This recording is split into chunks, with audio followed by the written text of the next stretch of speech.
Pilkada 2024 telah dilakukan secara serentak di 37 provinsi. Selain politisi mapan, sejumlah artis tanah air ikut mencalonkan diri baik tingkat provinsi maupun kabupaten kota.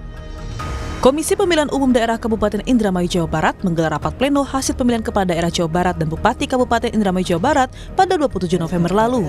Dari hasil rapat pleno, nama artis Lucky Hakim yang berpasangan dengan Saifuddin sementara unggul dari pasangan petahana Nina Agustina Dai Bakhtiar Tobroni.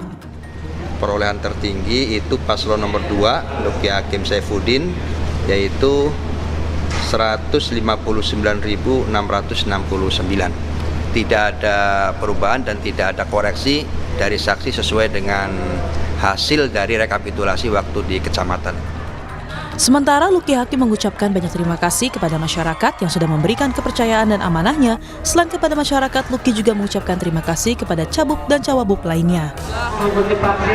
Paslon 02 sudah menang dari hitungan real quick count, jadi quick tapi real berdasarkan data di TPS. Alhamdulillah kami tidak mendahului KPU, kami tidak melancangi KPU, tentu ada mekanisme perhitungan.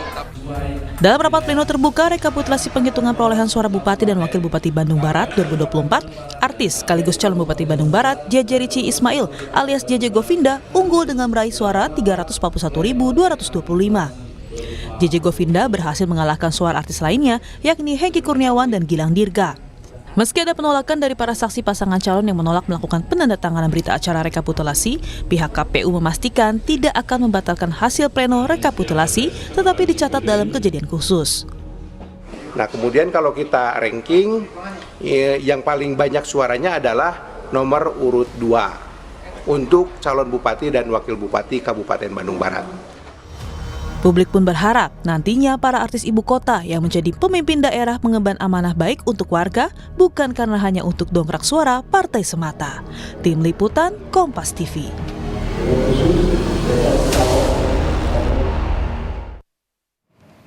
Sejumlah nama artis tanah air ikut dalam Pilkada Serentak 2024. Dari hasil penghitungan suara sementara, beberapa unggul.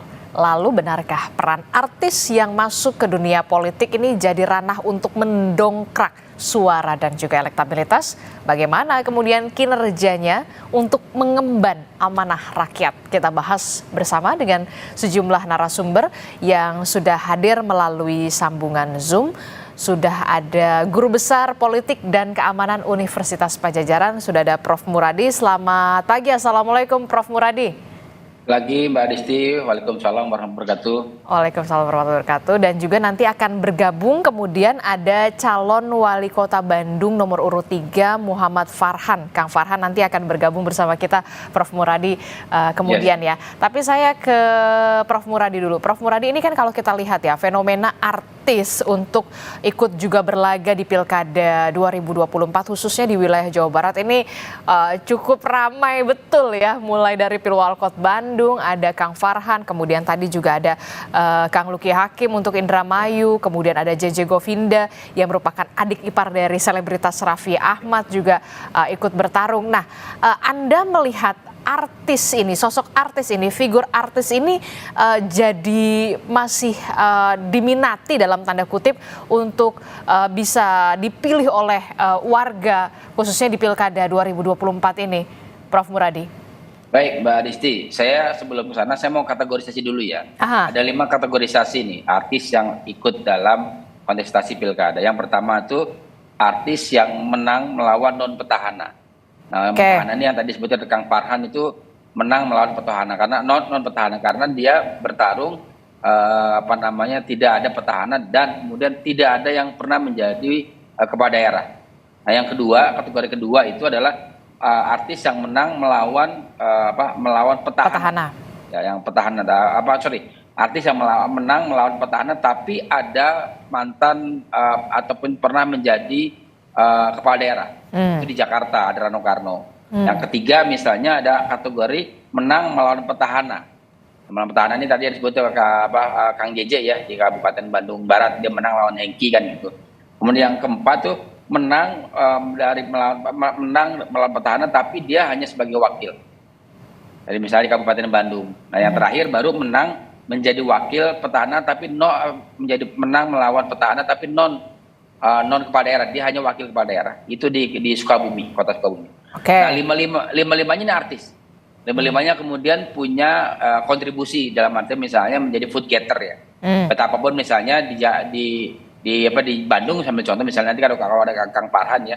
Itu kan misalnya dari awal sejak 2 tahun sebelum Pilwalkot antara Kang Farhan dengan istrinya Kang Emil itu bersaing.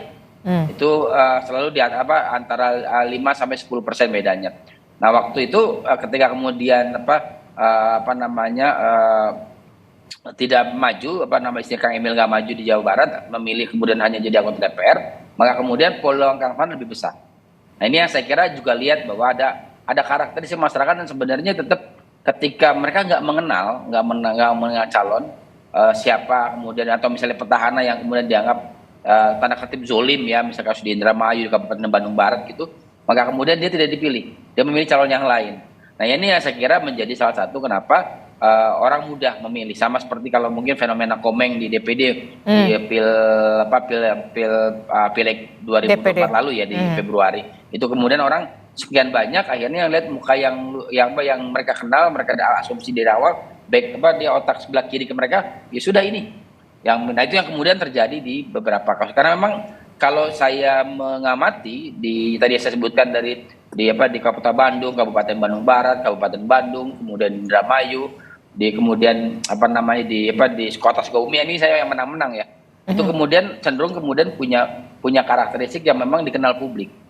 Artinya publik kemudian lebih mudah. Artinya tidak perlu mahal-mahal untuk tanda kutip misalnya dengan money politik. Mereka cukup kemudian mendorong artis yang memang dianggap punya peluang untuk bisa menang. Tapi syaratnya ada satu syaratnya.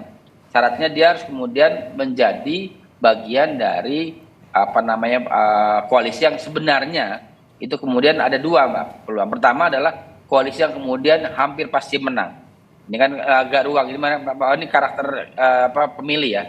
Yang kedua koalisi yang kemudian dianggap dizolimi. Nah, dua-dua ini dapat nih di Jakarta misalnya kesan PD Perjuangan dizolimi dan segala macam. Kemudian muncul sebagai figur yang berbeda, Rano Karno muncul. Sementara figur yang kemudian punya ruang besar misalnya, model kayak nama-nama yang kemudian didukung oleh koalisi Indonesia Maju Plus ya, itu kemudian menjadi pemenang di sejumlah wilayah yang tadi disebutkan di awal gitu, Mbak Adisti. Oke, tapi kemudian yang jadi pertanyaan saya, mengapa kemudian untuk Jawa Barat, kekhususan untuk Jawa Barat ini karakter pemilihnya memang cenderung memilih sosok figur yang dikenal dibandingkan dengan politisi atau politik yang memang kadernya sendiri, partai politik yang punya kadernya sendiri yang memang sudah matang, sudah disiapkan kaderisasinya. Mengapa demikian?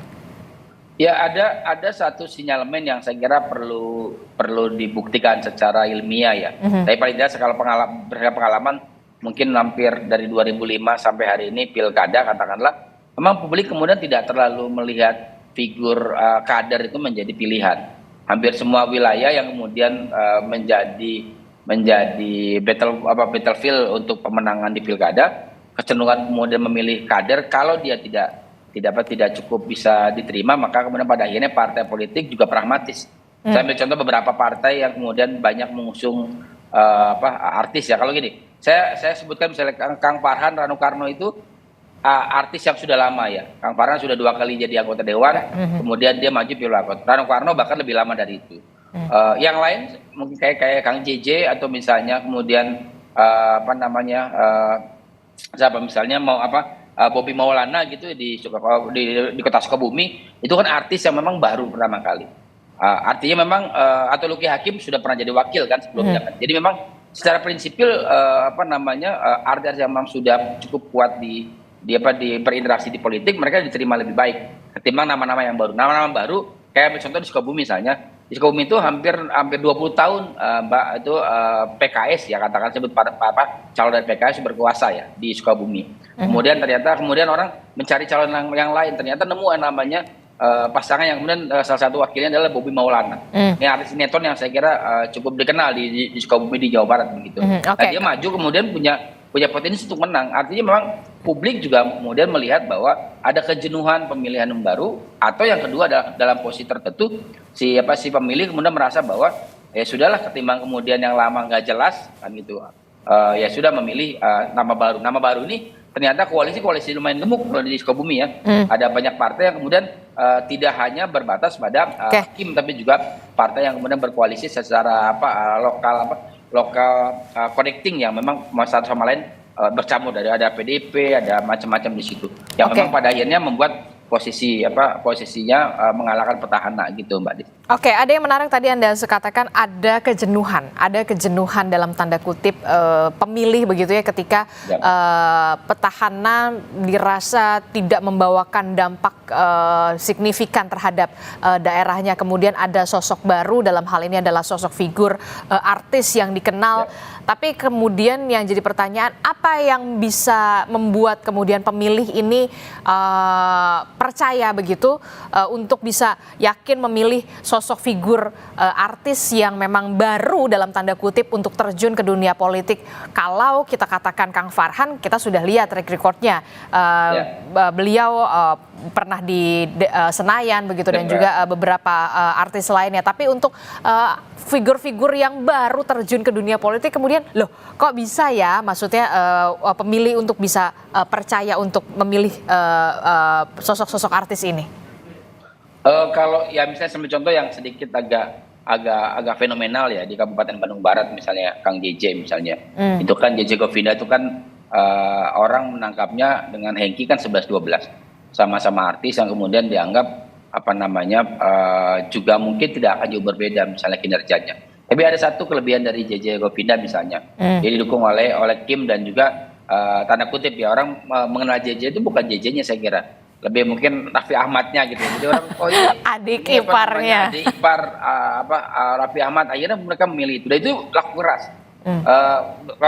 Dalam pilkada kemarin tim dari Unpad ya kemudian memonitoring itu, ternyata memang orang kemudian ngeliat JJ itu ya sepaket dengan Raffi Ahmad. Artinya memang kalau bahasa kasar begini, kita kenal Raffi Ahmad lah, paling tidak ketika milih yang bersangkutan mereka bisa kemudian berharap agak ada punya, karena Hengki pernah sebelum jadi kepala daerah kan dia sempat jadi wakil kepala daerah ya.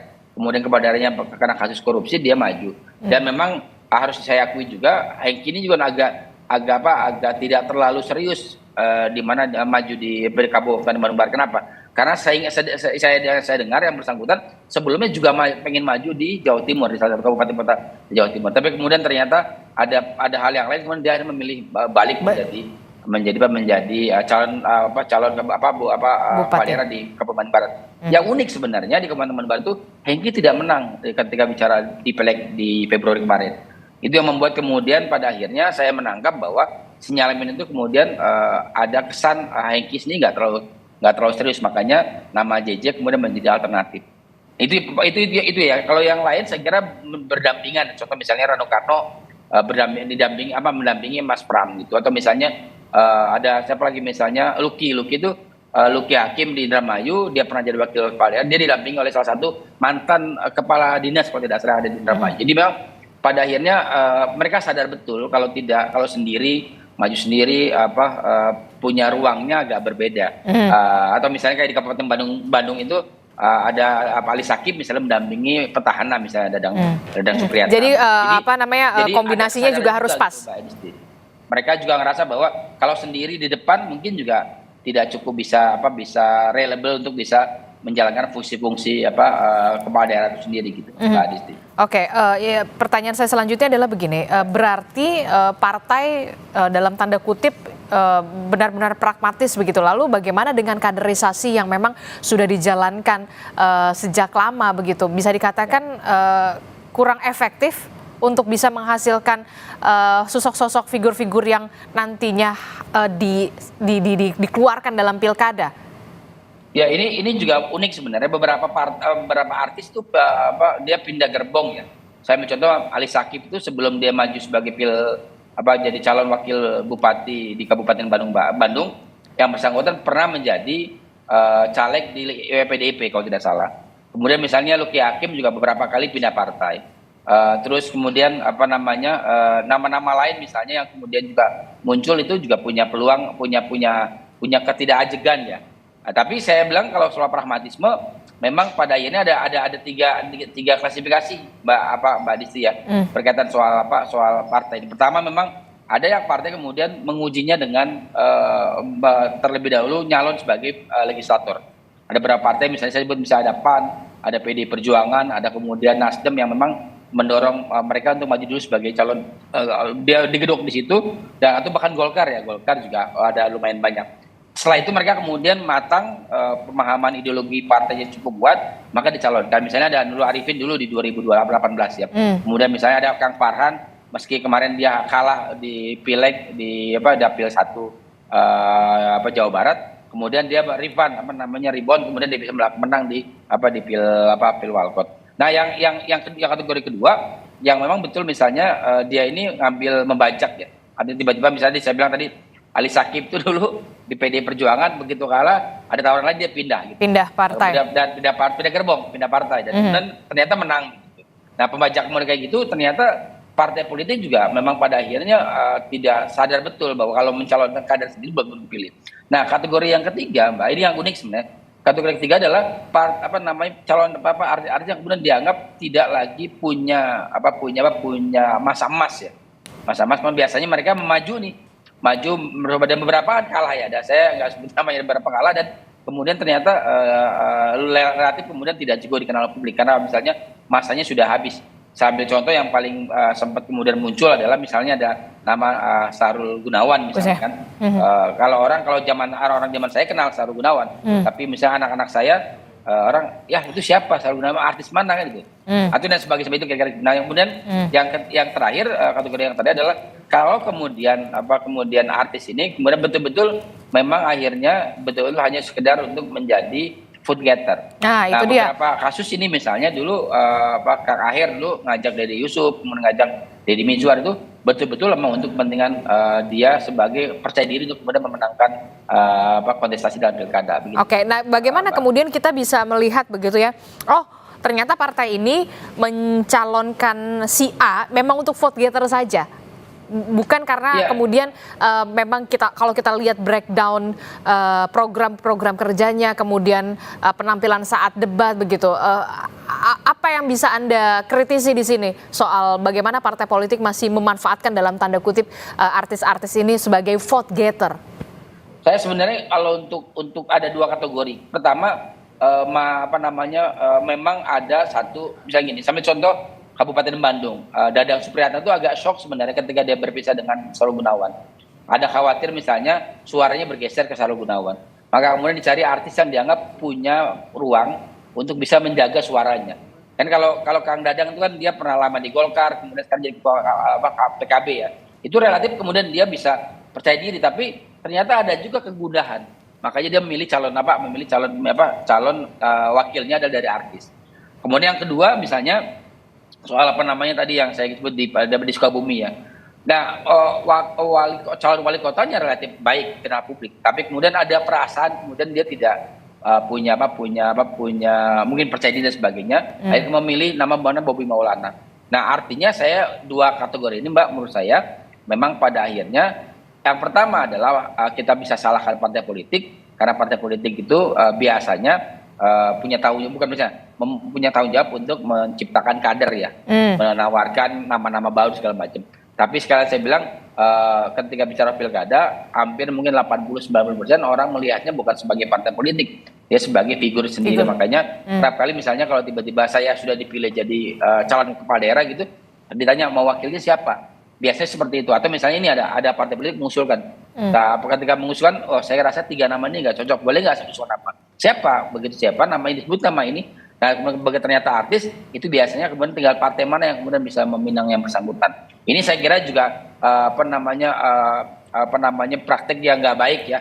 Karena kerap kali kemudian pada akhirnya berbatas pada yang pertama menjaga suara, yang kedua adalah supaya menjaga kepercayaan diri dari calon kepala daerah untuk bisa meraup suara di pilkada tersebut gitu Mbak Disti. Oke, ini kan kita sudah membahas bagaimana artis-artis yang kemudian bisa dikatakan unggul lah sementara begitu ya di pilkada di wilayah mereka masing-masing begitu. Tapi juga yang menarik perhatian juga justru ada juga artis-artis yang dalam tanda kutip belum waktunya atau ternyata kurang beruntung di pilkada 2024 ini. Katakanlah kemudian kalau tidak salah Vicky Prasetyo untuk Pemalang dan juga bahkan Krisdayanti yang diusung oleh PDI Perjuangan yang mencoba peruntungannya di Jawa Timur begitu. Nah, apa yang bisa Anda jelaskan soal ini? Ternyata artis juga tidak serta-merta jaminan untuk bisa meraih hati dari para pemilih mereka di wilayah mereka masing-masing ternyata. Ya Mbak, ada 3 alasan. Yang pertama, saya waktu saya 5 hari sebelum pemilihan Pilwalkot Batu ya, saya ada acara di sana dan saya melihatnya secara survei lumayan baik. Artinya head to headnya relatif kemudian punya potensi menang. Tapi kemudian ketika saya ngobrol dengan beberapa lokal, memang ada hal yang kemudian dianggap tidak terlalu nyaman. Nah itu yang saya kira salah satu yang kemudian muncul, misalnya menguatnya kan di Batu itu hampir 20 tahun dipimpin oleh calon dari PDI Perjuangan. Itu yang saya kira, jadi mereka butuh yang lain lah Mas, mudah-mudahan yang menang. Begitu yang kemudian ternyata yang menang adalah bukan dari calon PDI Perjuangan, itu yang kemudian saya mengasumsikan bahwa Batu itu mungkin butuh penyegaran. Itu poin pertama ya. Yang kedua, contoh yang kedua misalnya ada beberapa nama yang dari awal memang sudah paham bahwa dia tidak dalam posisi untuk dimenangkan. Saya ambil contoh aja, misalnya di Jawa Barat itu kan ada nama-nama, misalnya contoh ada Ramzi di Cianjur, itu kan calon kuatnya petahana.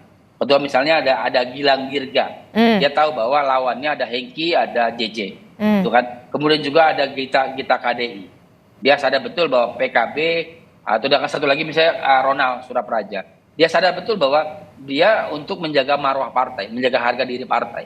Makanya target mereka saya kira menyamakan suara yang diperoleh legislatif di partai di daerah tersebut, yang membuat dia harus kemudian menjaga marwah tersebut. Jadi memang ada yang memang dari awal dipasangkan hanya sekedar misalnya untuk ya menang bonus, nggak menang ya memang secara normatif, misalnya kayak di Jawa Barat. Jadi maksud Anda untuk ikut meramaikan saja begitu?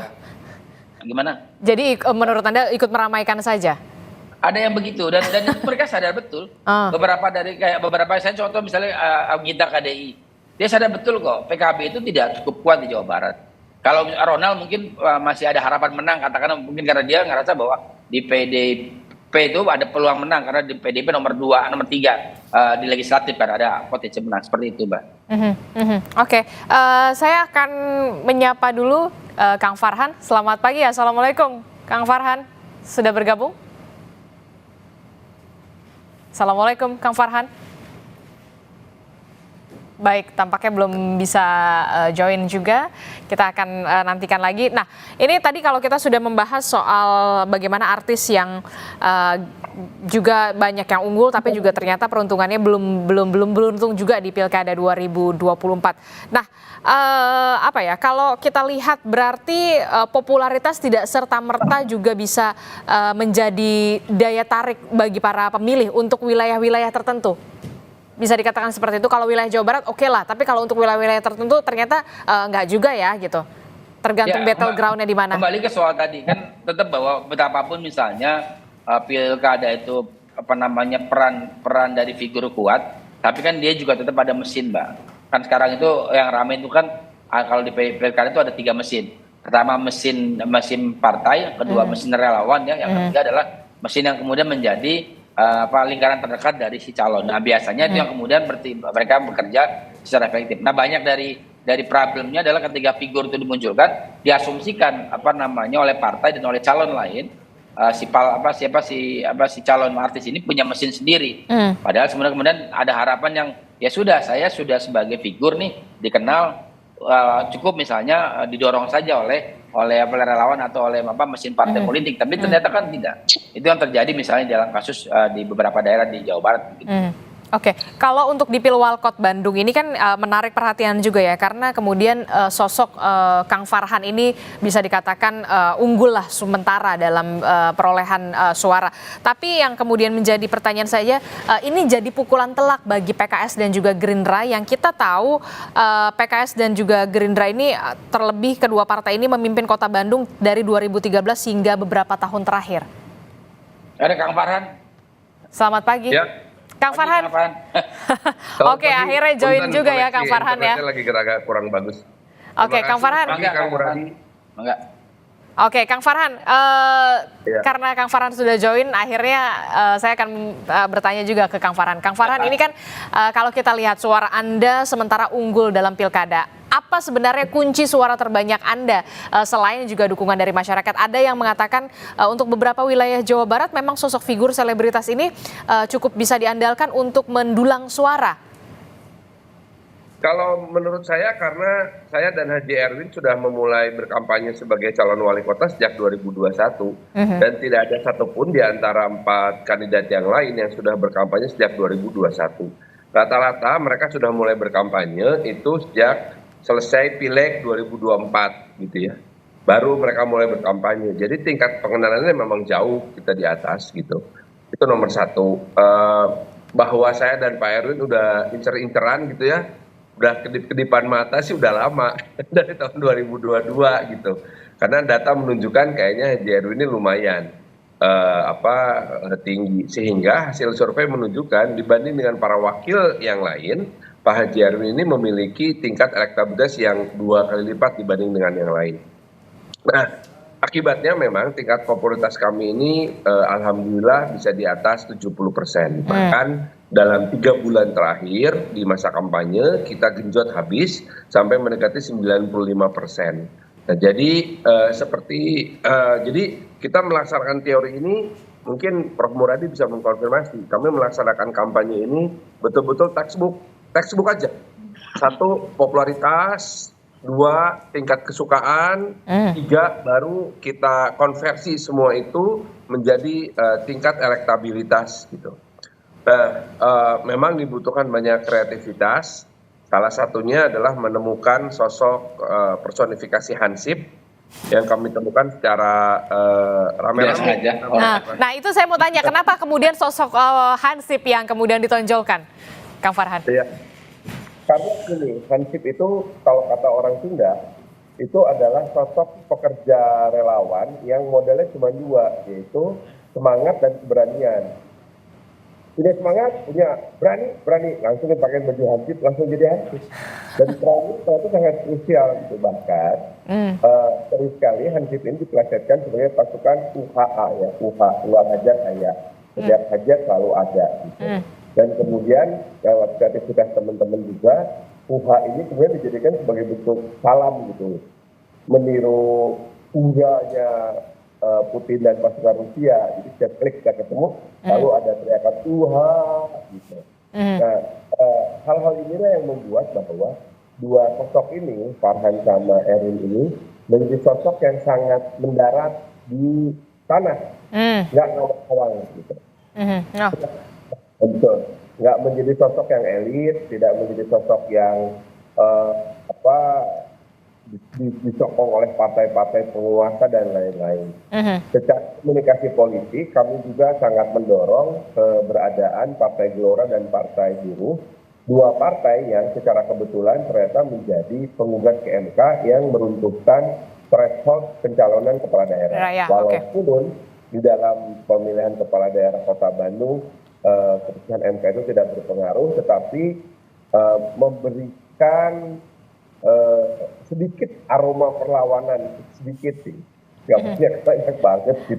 Karena kami juga menyadari bahwa apabila kami betul-betul ditetapkan oleh KPU nanti, maka kami juga menyadari bahwa kepala daerah di kota kabupaten ini memang harus bekerja berdasarkan garis kebijakan pemerintah pusat dan pemerintah provinsi. Nah, oke. Kang Farhan, ini kan kalau melihat ya di wilayah Jawa Barat kan tidak hanya Kang Farhan saja yang kemudian sosok artis dalam tanda kutip public figure yang kemudian ikut berlaga di wilayah Jawa Barat begitu. Ada yang unggul seperti Kang Farhan dan juga ada beberapa juga yang ternyata belum mencapai peruntungannya di pilkada. Nah, banyak juga yang beranggapan sosok artis itu hanya sebatas untuk mendongkrak suara. Tapi saya yakin kalau untuk Kang Farhan ini agak berbeda karena memang Kang Farhan ini sudah lebih dulu terjun ke dunia politik, ke Senayan. Nah, bagaimana kemudian Anda meyakinkan publik di wilayah Anda, di wilayah Bandung untuk meyakinkan ini loh saya memang benar-benar kompeten untuk bisa memimpin wilayah Bandung, tidak hanya sekedar hanya soal label artis semata. Ada 2 fase yang saya tetapkan. Yang pertama adalah fase setelah real count pada tanggal 27 November jam 23.00, saya dan Kang Erwin meminta agar euforia dihentikan. Jadi kita euforia jangan lama-lama. Real count itu selesai jam 22.30, maka kita boleh euforia setengah jam aja gitu. Ore-ore, wah bakal petasan apa segala macam itu. Tanggal 27 jam 23. Setelah itu kita langsung membentuk tim pengawalan. Jadi senyap lagi semuanya. Tenang banget. Nggak boleh ada yang bikin pawai, bikin acara besar-besar gitu. Jadi kita betul-betul tenang, kita berusaha membungkus semuanya menjadi sesuatu yang nyata sampai hari ini. Hari ini sebelum Jumatan, insya Allah kita mengharapkan pembacaan hasil pleno KPU Bandung sebagai penetapan yang sudah hampir sah. Nah, setelah itu, ya setelah tanggal 6 sekarang ini, kita akan langsung masuk kerja tim transisi, di mana kami juga sudah mendapatkan komunikasi awal dari PJ Wali Kota, bahwa mereka pun telah menyiapkan tim transisi, maka nanti mulai besok hari Sabtu, tim transisi kami akan bertemu dan menyusun beberapa program. Program utama dari saya dan Kang Erwin di 100 hari pertama adalah pembuktian bahwa sampah bisa ditangani. Nah, ini yang paling menantang, bagaimana sebetulnya janji kampanye kami bahwa sampah hari ini habis hari ini harus bisa dibuktikan, paling tidak dirasakan oleh sebagian besar masyarakat Kota Bandung. Itu pada 100 hari pertama pemerintahan kita. Setelah tanggal 10 Februari, berarti 10 Februari sampai 20 Mei itu harus sudah selesai. Padahal pada masa-masa itu ada beberapa event-event besar. Mulai dari baru selesai Imlek, kita masuk ke bulan puasa, setelah itu Lebaran, setelah itu kita masuk ke peringatan konferensi Asia Afrika yang ke-70. Jadi benar-benar padat begitu ya? Memang kita harus perhatikan, apalagi bulan puasa sampai Lebaran, kan inflasi di Bandung itu pasti gila-gilaan.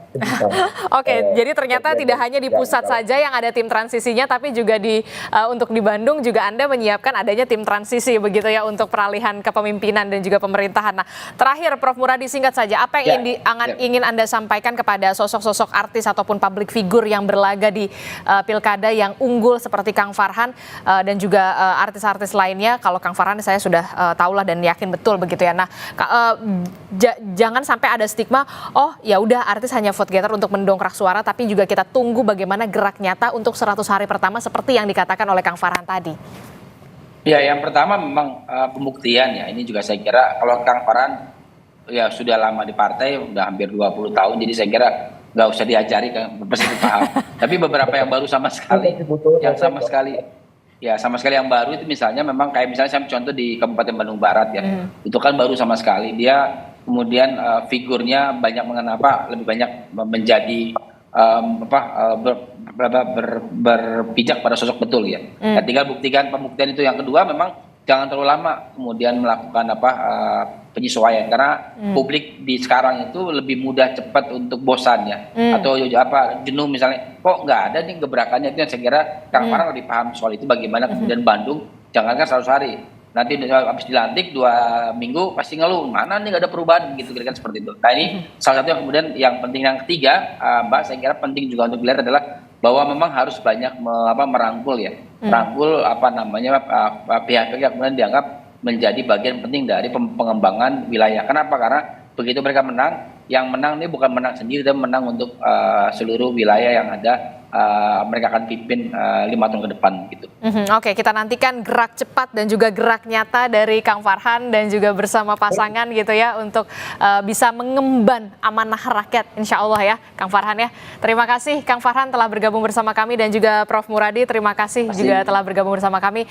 Selamat pagi, sehat selalu, selamat bertugas. Assalamualaikum.